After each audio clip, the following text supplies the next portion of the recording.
I used to run mudflaps on this thing. Manny still runs them on his NC.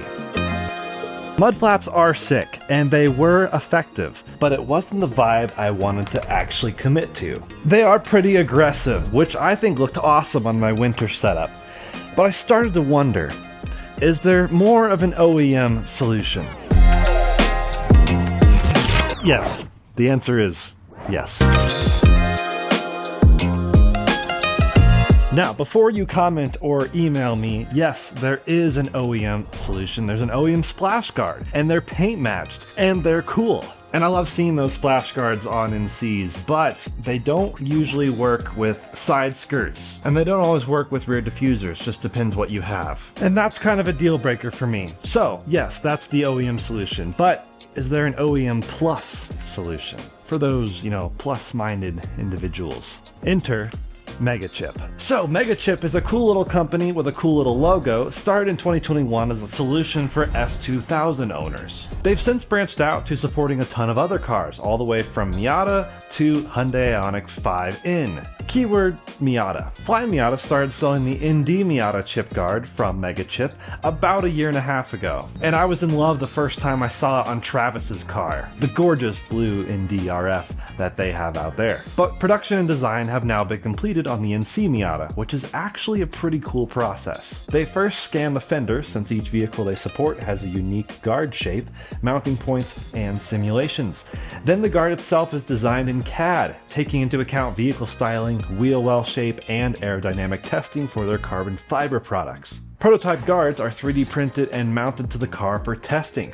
Brackets are designed along with mounting hardware, determining when to use clips or VHB 3M tape. Then they're made in Wisconsin and packed in Lake Zurich, Illinois. Then you place an order on your computer supporting an American company, and they arrive at your doorstep, at which point you decide maybe you should install them on your NC Miata. So yeah, now it's available for the NC, and that's, of course, where Ghosty comes in. The old mudflaps were cool, functional, like I said, all the good things, but they were beefy.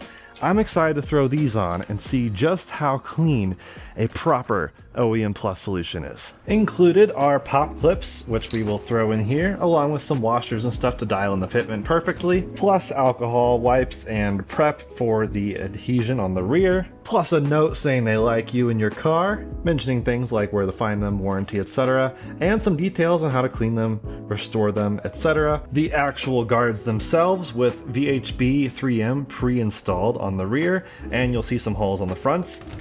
And if you're wondering why they're different, well, here's the instructions to explain literally everything. What's cool is you don't actually have to remove the wheels from the car, which is very different than my mudflap installation. That was a huge ordeal because, well, you had to remove the wheels, raise the car. That was to get to all the wheel well liner area that you needed to install the mudflaps, which take up a much bigger area. But in this case, you actually don't have to do any of that.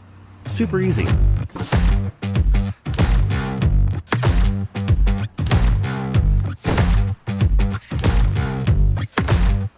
To start, you will use a Phillips screwdriver, not included, to pull off the 3 lowest pop rivet things in your wheel liner.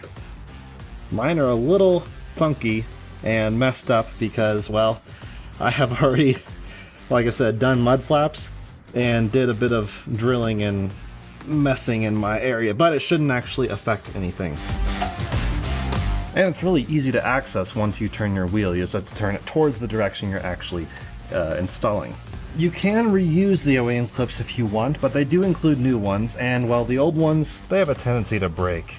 And then installing it's a breeze. So there's a rough side that actually goes towards the tire, and there's the clean side that goes towards the rest of your car. So pretty easy and straightforward to do once you see that. You grab the old or the new clips, whichever you decide, and you simply install it. Something else cool about this, the top hole is circular, but the bottom ones are oval shaped, and they're actually oval shaped at different angles, meaning you can actually work this about a ½ inch either direction to accommodate for more aggressive or less aggressive wheels. Cool.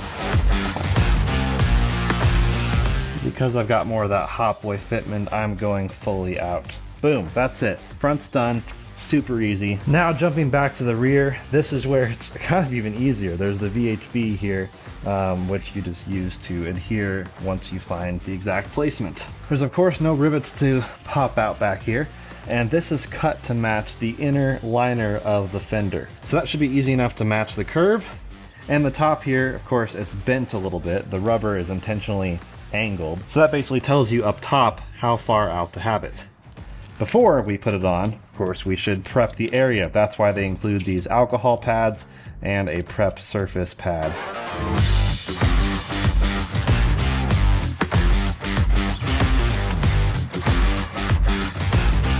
Then after the alcohol pads, we use the adhesion promoter pad.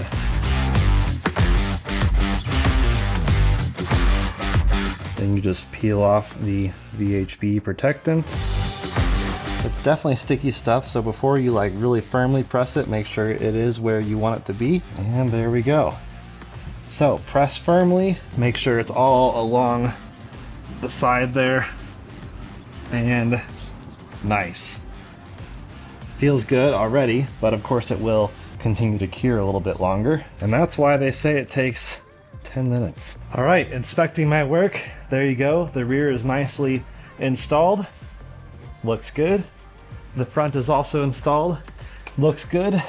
Minimalist, but effective. This is a bunch of area that rocks will not be chipping into the paint. You can even tell where it's splashed up before when I had nothing here. So that looks good, feels good. It's not coming off. Megachip claims 10 minutes installation time. Of course, that may vary based on your experience with doing things. There's gotta be a better way to word that. Either way, let's see how long it takes me to do the other side.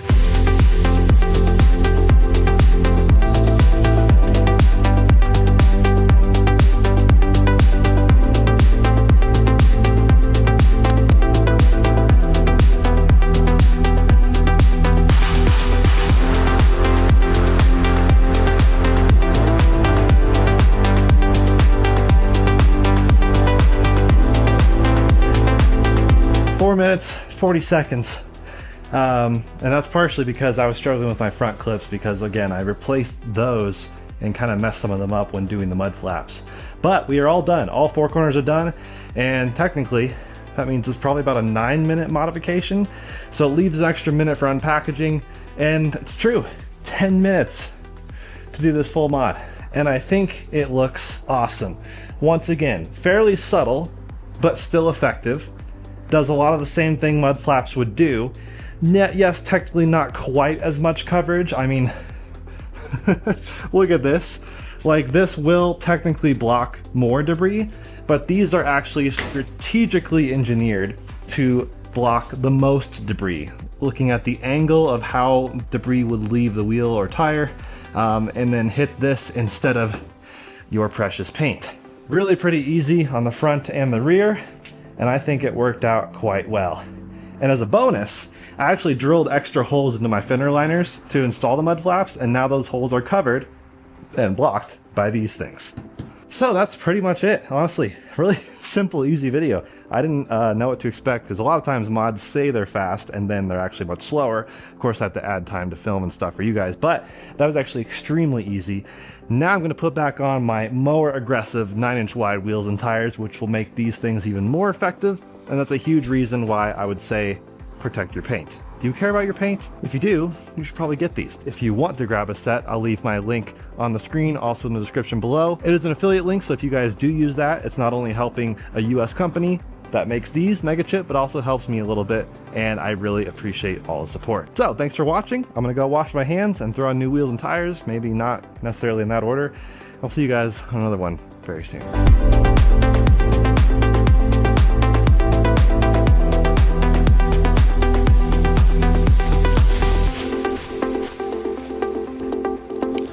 By the way, filming on iPhone 17 Pro is life-changing, I swear. Not only does it match the orange color of my tripod, it doesn't overheat, which is crazy.